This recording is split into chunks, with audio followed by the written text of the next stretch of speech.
तो बहुत सारे बच्चों ने कमेंट किया था कि सर डीएनए क्या होता है, क्रोमैटिन थ्रेड्स क्या होते हैं, क्रोमोसोम क्या होता है, जीन्स क्या होते हैं, इसमें बड़ा कंफ्यूजन हो जाता है। मैं कहता हूं सर इसी टॉपिक का नहीं, किसी और भी तुम्हें टॉपिक में अगर डिफिकल्टी हो रही है कमेंट सेक्शन में लिखो, बाल की खाल निकाल देंगे, है ना। कोई ऐसा टॉपिक है ही नहीं बायोलॉजी में जिसको सिंपली एक्सप्लेन ना किया जा सके। मैं कहता हूं पहले इस टॉपिक को देख लेते हैं, फिर जो तुम्हें डाउट है कमेंट सेक्शन में लिखो, ठीक है।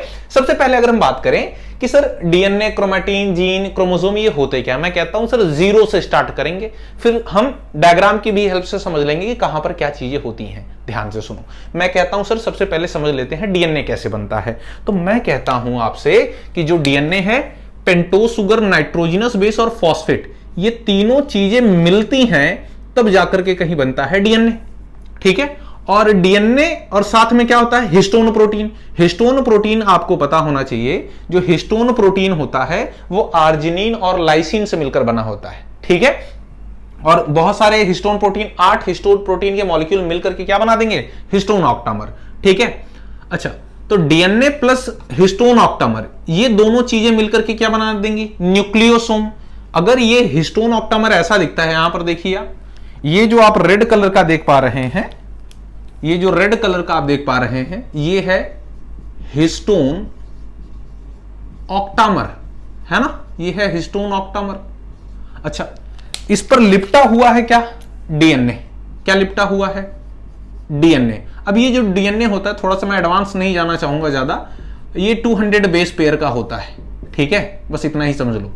तो ये डीएनए अगर इस पर लिपटा पड़ा है हिस्टोन ऑक्टामर पे, तो हम इसको बोल देते हैं क्या सर, न्यूक्लियोसोम है। सपोज करो आप ये है क्या, एक हिस्टोन ऑक्टामर, है ना, ये तो अभी 4 ही है, बस ऐसे सपोज कर लो ये एक हिस्टोन ऑक्टामर है, तो ऐसे 8 हिस्टोन ऑक्टामर मिलकर क्या बनाएंगे, हिस्टोन प्रोटीन मिलकर क्या बनाएंगे, हिस्टोन ऑक्टामर। ऑक्टा मतलब होता है 8, ठीक है।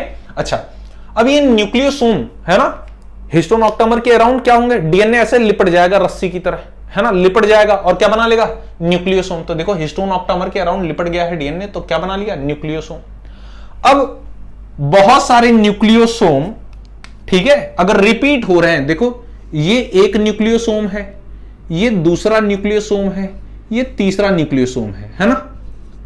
अगर ऐसे ही बहुत सारी लंबी सी चैन बन जाए न्यूक्लियोसोम की, तो उसी को हम क्या कहते हैं बच्चा, बताइए क्या कहते हैं उसको, हम क्रोमैटिन थ्रेड्स कहते हैं, है ना। इसी को हम एक और नाम देते हैं beads on string. Beads on string, beads मतलब होता है क्या, मोती, मोतियों की माला कहते हैं। ये दिखता कैसा है, देखो ये ऐसा दिखेगा डीएनए, इसमें बीच बीच में क्या होंगे, हिस्टोन ऑक्टामर होंगे, है ना, न्यूक्लियोसोम होंगे। लो जी, तो ये मोतियों की माला, मंगलसूत्र का जो धागा होता है आपने देखा होगा, ठीक है, मम्मी के गले में, तो वहां पर मोती लगे होते हैं ना, वैसा ही दिखता है, ठीक है। अब ये क्रोमैटिन थ्रेड्स जो हैं, अगर बार बार क्रोमैटिन थ्रेड्स आपस में उलझ जाएं, जैसे यहां पर देखिए आप, ये हिस्टोन ऑक्टामर मैंने बना रखे हैं, तो ये देखो न्यूक्लियोसोम बना लिया, ये न्यूक्लियोसोम, ये न्यूक्लियोसोम, ये न्यूक्लियोसोम, और फिर से ये आपस में लिपट जाए, देखो, तो क्या ये थोड़ा सा और मोटा हो गया, जी हां, तो ये पूरा देखो आप कितना थिक सा हो गया, है ना, बहुत थिक हो गया, तो एक फिलामेंट की तरह हो जाता है, एक फाइबर की तरह ये हो जाता है। तो जब क्रोमैटिन थ्रेड्स जब और भी कंडेंस होते हैं, आपस में और उलझ जाते हैं, तो क्या बनाते हैं, क्रोमैटिन फाइबर बनाते हैं। और यही क्रोमैटिन फाइबर आपस में और भी ज्यादा कंडेंस होकर के क्या बनाता है, क्रोमोसोम बनाता है। कब बनाता है सर, हमेशा बनाता है नहीं,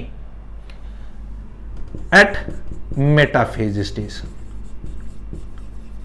मेटाफेज, मेटाफेज किसकी सर, माइटोसिस मियोसिस आपने पढ़ रखी है, तो माइटोसिस की जो मेटाफेज होती है उसी में क्रोमोसोम मच कंडेंस होता है, तब जाके क्रोमोसोम दिखते हैं। बाकी जो हमारी सेल होती है ना, सपोज करो ये सेल है, सेल के अंदर न्यूक्लियस है, तो इसमें जो क्रोमोसोम होगा, ठीक है, या डीएनए होगा, वो थ्रेड के फॉर्म में ऐसे प्रेजेंट होता है, ठीक है, तो उसी को बोलते हैं क्रोमैटिन थ्रेड कहते हैं। क्लियर है। अब ये क्रोमोसोम कब बनता है ऐसा, जब हमको सेल डिवीजन करना होता है, या सेल को जब सेल डिवीजन करना पड़ता है, तब ऐसा क्रोमोसोम दिखता है। तो इसमें अगर हम देखें जरा, तो हमें समझ में आ गया सर, डीएनए समझ में आ गया, क्रोमैटिन थ्रेड समझ में आ गया, क्रोमोसोम समझ में आ गया, सर जीन समझ में नहीं है, बिल्कुल समझाते हैं आपको।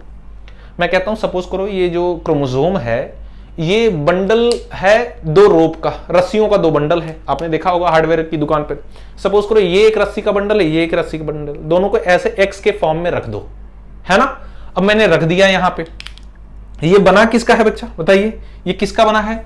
सर ये बना है बहुत सारे डीएनए से और हिस्टोन ऑक्टामर से, ठीक है, ऐसे मिलकर के बना है, ठीक है ना, ये हमको पता है। इसमें बहुत सारे डीएनए हैं, हिस्टोन ऑक्टामर है, ठीक, ऐसे बना है। अब मैं कहता हूं अगर ये रस्सियों का बंडल है तो मैंने यहां पे एक छोटा सा कट लगा दिया और एक रस्सी खींच ली बाहर। जब मैं एक रस्सी खींचूंगा बाहर तो क्या ये रस्सी ऐसी दिखेगी? जी हां सर, ठीक है, ये रस्सी हमको ऐसी दिखेगी, ठीक है। यही एक्चुअल में हमारी क्या है? डीएनए। लो जी सर, तो मैं कह सकता हूं इसके साथ हिस्टोन ऑक्टामर भी होगा बनाने के लिए क्रोमोसोम। लेकिन आप याद रखिए ये पूरा का पूरा जो आप देख रहे हैं ये है सर आपका यहां से यहां तक पूरा क्या है? डीएनए।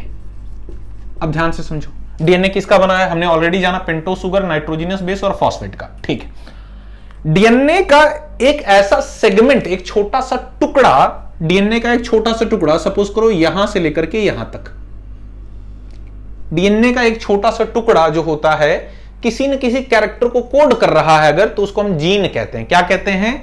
ये क्या है? एक जीन है। सपोज करो आपकी आंखों का कलर एक डीएनए के टुकड़े की वजह से, एक डीएनए के छोटे से पार्ट की वजह से है, तो हम उस डीएनए के छोटे से पार्ट को क्या बोल देंगे? जीन कह देंगे। आपकी आंखों का जो कलर है वो हो सकता है, आपकी बॉडी का जो कलर है, सपोज करो ये दूसरा वाला जो डीएनए का टुकड़ा है ये डिसाइड कर रहा है कि आपकी बॉडी का कलर कैसा होगा, ब्राउन होगा, फेयर होगा, डार्क होगा, तो हम इसे बोल देंगे सर ये जीन 2 है ना, ये जीन 1 हो गया, ये जीन 2 हो गया। तो डीएनए का ही जो सेगमेंट होता है जो एक किसी कैरेक्टर को कोड करता है और एक जनरेशन से दूसरी जनरेशन तक ट्रांसमिट होता है, यानी हेरिडिटी करता है, उसको हम बोलते हैं जीन।